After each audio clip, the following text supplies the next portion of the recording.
Hello and welcome to the 1st January Club Update. We're joined this evening in the Station Park boardroom by Vice Chairman Paul Stephen and Club Secretary Alan Shepherd. Obviously we're recording this the week after the sad passing of club legend Alex Brash, and I think it would be remiss of us not to mention his impact on the club at the start of this. Paul, if you could just give us a bit about what Alex meant to the club and how his passing has been felt. He was a huge player for Forfar Athletic, during one of the club's most successful periods as well. And I think third highest appearance was for Forfar Athletic. Incredible, and always very sad to lose a member of the championship winning team. But we're going to mark that appropriately on Saturday before the match. Absolutely, and we'll move on then to our next order of business.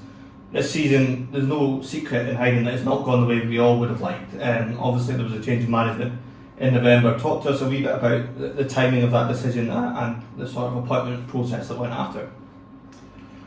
Timing wise, we've never been a club that just hire and fire managers. You try to give the incumbent manager as long as you reasonably possibly can, but you can only let things go on for so long, and I think we'd come to a consensus just at that point in time that during or after that match against Spartans, that things could not go on any longer, and to take action immediately. So with a good response of applicants following that, interviewed a number of the applicants for that, and we're very pleased when Jim put his application in, and he came across incredibly well in his interview.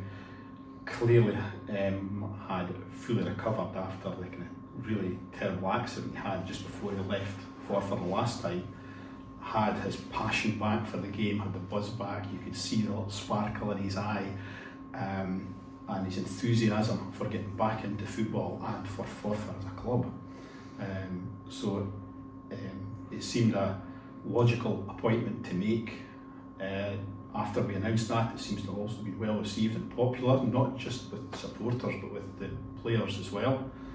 Although some of them are maybe a little bit fearful of what it might hold. That they would get worked hard in training, which I think has happened. But they all seem to have got behind the new manager, and the atmosphere around the club generally and in the dressing room seems to be very buoyant. It's no secret we've made a big deal about the fact that this might be the most important transfer window in this club's history. I think, Alan, this is where we'll bring you in. We've launched the Forfar Fighting Fund recently. Can you talk us through that decision and why that was made at this time? It was made, I think, basically to ensure there was money available for the management team in January. The Fighting Fund was launched to provide extra funding. Obviously there's budgets for players' budgets, etc. But we felt that an extra boost, if you like. So all the money that's come in, which has been very successful, will go towards players. It's not, let's say, it's not to keep the club afloat. That's not what it's there for. So any rumours that we are struggling that way, the Fighting Fund is purely for players. Signing players wages, etc., and along with some other investment that we've had recently, things are looking good. So hopefully we can just spend it wisely now. Craig Slater, for instance, that wouldn't have been possible without the Fighting Fund to just push that one over the line. Absolutely, and I know that was in the works before we signed up, but it was that funding that just helped to get that one over the line. That's correct, because there's, without going into the ins and outs of it, there's a transfer fee, and then you have to agree wages with players. So it all helps, because it's money which would have had to come out of the budget, which we wouldn't have been able to do it, to be honest, of the existing budget. So this has increased the budget to help Jim and Gavin get the right players in. But definitely wouldn't have gone ahead without that. I'm sure that process to use this funding is still ongoing from Jim. I'm not sure how much you guys know, but I'm sure that recruitment process is still ongoing. Yes, it is. Jim and Gavin are both working hard to try and identify players. They've brought in, we've mentioned Craig and a few others in this window, and they're really actively trying to recruit at least one more player in this window.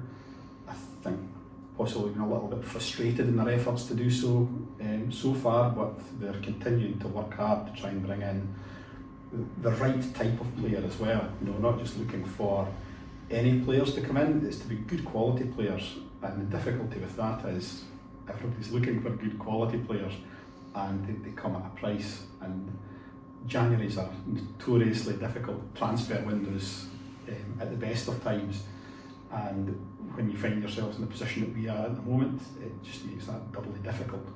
January is a difficult month, but you've assured me that any money not spent this window rather, will be put towards the transfer budget in future.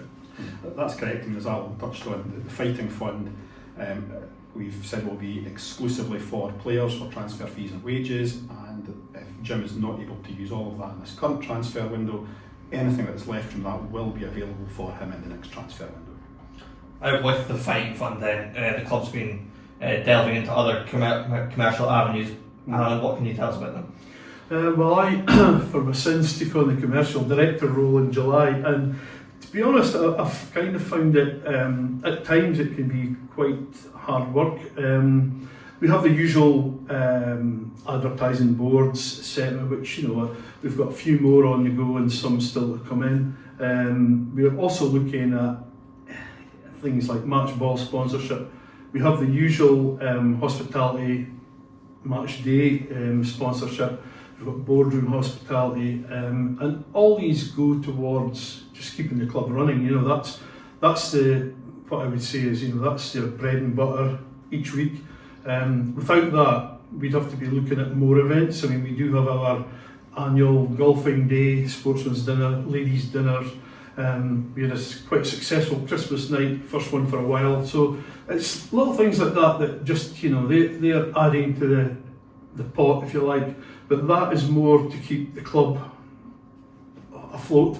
And other, I mean, we'll basically, if anyone has any ideas of any activities that will raise money, I'm happy to listen to them. But the main thing is we're trying to, I'd like to say more of a partnership with companies now, so that it's what works for us has to work for them as well. So it's a two-way thing. So, you know, we're not just saying give us your money and we'll stick your name on a board or something like that, but we'd like to think we're offering something else as well along with that. So you're not just, you know, handing over your money and thank you very much. You know, I think we'd like to become as involved in the community again. So businesses or individuals, you know, we're not going to turn anybody away, but, you know, we're open to any ideas that will make, you know, income for the club.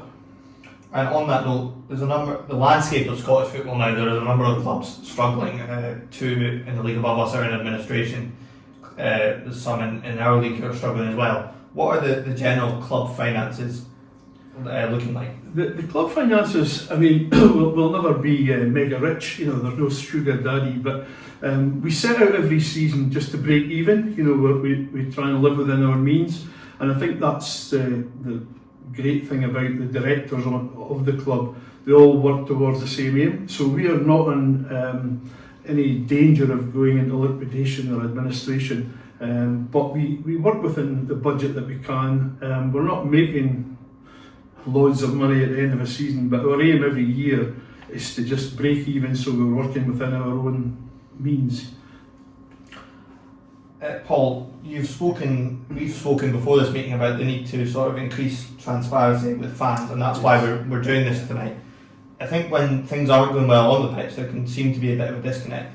It's your aim to try be more transparent in future with fans. Yeah, I think what happens when times are difficult and people's views on things differ, people become a little bit entrenched in their positions and withdraw a little bit and don't engage properly. And I think what we're keen to do is to make sure that everybody associated with the club, you know, from the board to the management team to the players to the supporters and everyone associated with Forfar Athletic, can all pull together in the same direction for the benefit of the club as a whole.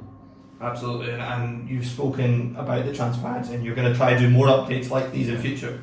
Yeah, that's the idea. So we want to try and, you know, reconnect a bit more with the support, because at the end of the day, the directors of the club are all supporters as well. We maybe just have a slightly different insight to the runnings of the football club. I think what we like to, well, I think my interpretation is we're just custodians of the club. In 20 years' time, there'll be new board members, directors, so we just have to make sure that our period of being in charge, if you like, that we keep the club afloat and keep the club going, and I think that's the way to look on it is, we're not, we don't have all the answers, but we'll hopefully just keep the ship afloat, I think is, if you want to use current, analogies, but I would say, yeah, we are custodians of the football club, and I think everybody in the past has just had their share of helping out of the running of the club. And I think on that, and keeping the club in the SPFL, which is priority number one right at this very moment in time. Of course, to do that needs everybody, like you mentioned, at the club pulling in the same direction. Yeah, absolutely. So, on that note, a huge game coming up on Saturday, and indeed a huge, I think, 17 games after that. We've noticed that a bit of an increase in the supporters coming through the gates. There's a huge number travelling up to Cove on Saturday. How important are the fans going to be in this run-in for us? Well, I think when you can get the supporters, behind the team, it's an old cliche, but it's giving you an extra man. And particularly when you've got a home game here at Station Park, and you get the crowd behind the players, supporting them every way for 90 minutes, plus whatever's added on at the end. Hopefully we can get this over the line, to get the club safe, and regroup for a push at the other end of the table next season. And just how much is that extra bit of support that you've received since I think Jim Lear came in, that appreciated by the board and of course the management team and the players as well? I think everybody has appreciated that. As you say, the players, the management, the board, and there's been a noticeable change in the kind of mood and atmosphere around the club. From the terraces to the dressing room and into the boardroom, things have just been a bit more buoyant since Jim and Gavin came in. Absolutely. I think that'll about do us. Thank you very much for speaking to Paul and Alan. It's much appreciated. I'm sure we'll be back with another update in the not so distant future. But for now, thank you very much. Great. Thanks, Logan.